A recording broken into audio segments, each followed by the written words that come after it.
आताच्या घडीची सर्वात मोठी बातमी यांच्यातर्फे बुधवार पेठेत एक कारवाई करण्यात आली. रात्री 11 पासून सकाळी 5 वाजेपासून पर्यंत ही कारवाई चाललेली होती.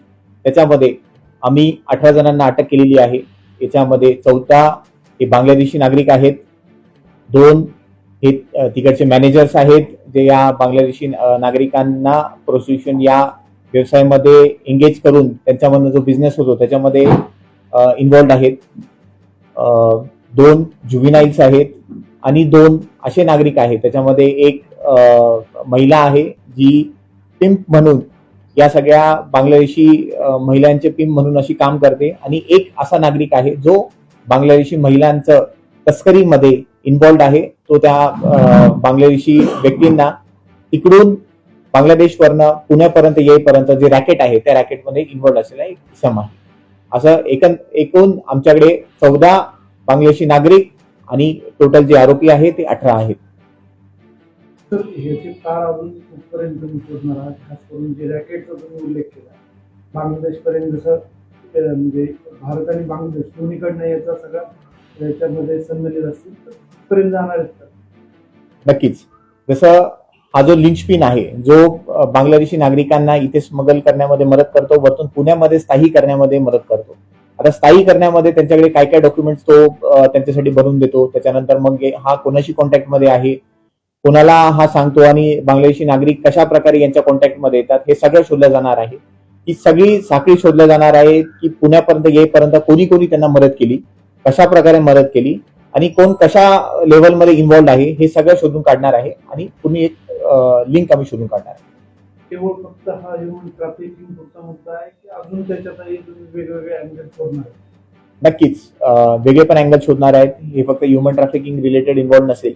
आपण जर बघू शकतो मध्यांच्या काळीमध्ये एक सिरियस अशा काही घटना झालेल्या आहेत. त्याच्यामध्ये आपण बांगलादेशी नागरिक अँटी नॅशनल ऍक्टिव्हिटीमध्ये इन्व्हॉल्ड असू शकतात. याची शक्यता आपण बिलकुल नाकारू न शकत. म्हणून सगळे जे पण इन्व्हॉल्वमेंट असतील, काय काय ते करत असतील, काय नाही होऊ शकत, या सगळ्यांचा एकदम सखोल तपास आम्ही करणार आहे. जर आपण दोघं जणांना पकडलेलं आहे तर मोठं सुटलं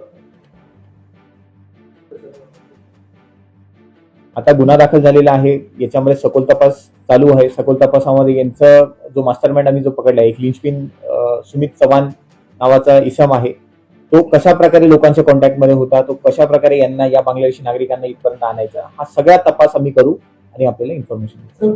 केवळ फक्त पुण्यात बुधवार पेठेतच हे ह्युमन ट्रॅफिकिंग होती का, की महाराष्ट्रातल्या अन्य भागातही अशा म्हणजे ह्युमन ट्रॅफिकिंग माध्यमातून महिला इथे आणल्या जातात? डेफिनेटली जे प्रायमरी इन्फॉर्मेशन आहे तर पूर्ण महाराष्ट्रात आणि पूर्ण भारतभरात महिलाच असो पुरुष असो बांगलादेशी नागरिकांचं इन्फिल्ट्रेशन झालेलं आहे. त्याच्यामध्ये सुमित चव्हाण जो आहे तो त्याच्यातला एक पार्ट आहे. बाकी कोणाकोणाशी कशा प्रकारे हा कॉन्टॅक्टमध्ये असतो, कशा प्रकारे यांचं सगळ्यांचं कॉन्टॅक्ट चालतं.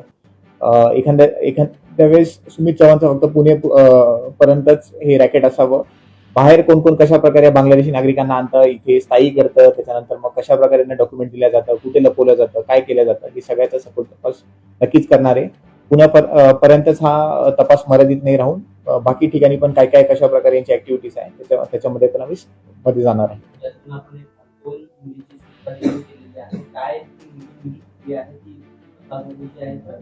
नक्की याच्यामध्ये मी सांगू इच्छितो की आपण 2 अल्पवयीन यांची पण सुटका केलेली आहे. एक 7 वर्षाचा पुरुष आणि एक 15 वर्षाची महिला. 15 वर्षाची जी महिला होती तिला पण यांनी प्रोस्टिट्यूशन या व्यवसायामध्ये ढकललं.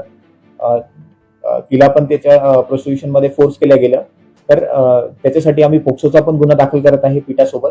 आणि हिला कशा प्रकारे फोर्स केला गेला, हिला कुठून किडनॅप केलं गेलं, ती पण बांगलादेशीच महिला आहे, कशा प्रकारे तिला फोर्स केलं गेलं, काय सगळं घडून आलं, त्याचा पण एकदम सखोल तपास आम्ही करणार आहे. लोकल काही सपोर्ट होता ज्या पद्धतीने कारवाई केली जाते मागच्या 1 दिवसापासून आपण आपल्याकडनं कारवाई केली जाते तर तुम्हाला चांगलं यश पण मिळतं, त्याच्यात अजून लोकल काही इनपुट तुम्हाला मिळालं? नक्की. जसं मी पूर्वी पण सांगितलेले काही लोकल लिंचपिन जे आहेत त्यांच्यावर आम्ही ट्रॅक केलेले आहे. त्याच्यामध्ये एक आम्हाला सक्सेस नक्कीच मिळालेला आहे. हा जो सुमित चव्हाण आणि एक ज्योती म्हणून आहे, ज्योती शेख म्हणून. तर यांच्यावर यांना आम्ही पकडलेलं आहे. यांच्यावर आम्हाला सक्सेस मिळालेला आहे. हे लोकल इकडचे एलिमेंट्स आहेत. बाकी पण 3-4 लोकल एलिमेंट्स नक्कीच आमच्या रडारवर आहे. लवकरच त्यांना पण ताब्यात घेण्यात येणार आहे. आणि हा पूर्ण जो रॅकेट आहे बांगलादेशी नागरिकांचा तस्करी करून वेस्ट बेंगॉल बांगलादेश टू वेस्ट बेंगॉल पासून पूर्ण भारतभरामध्ये कशा प्रकारे हे नेतात हे सगळं तस्करी आम्ही शोधून काढणार आहे. सर आता जसं की आपण पाहतोय की कारवाई वगैरे करतात त्यामध्ये जर समजा एखाद्याला समजलं की या ठिकाणी बांगलादेश आहे तर असं इन्फॉर्म जर पोलिसांना करायचं असेल तर नक्कीच आमचे सगळ्या अधिकाऱ्यांचे नंबर्स हे पुणे पोलीसच्या वेबसाईटवर अवेलेबल आहे. आपल्याला कोणी जर बांगलादेशी नागरिक आढळून येत असेल, काही जरी संशयित वाटत असेल तर आपण सर्व नक्कीच आमच्यापर्यंत पोहोचू शकतो.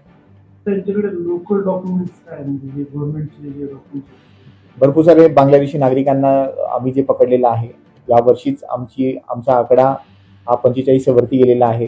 मागच्या वर्षी पण आम्ही भरपूर बांगलादेशी नागरिक पकडले. याच्यामध्ये एक कॉमन जे आम्हाला मिळून येतं ते असं की डुप्लिकेट आधार कार्ड आणि काही डुप्लिकेट डॉक्युमेंट्स यांच्याकडे आम्हाला आढळून येतात. त्याचा पण तपास अजून पण चालू आहे.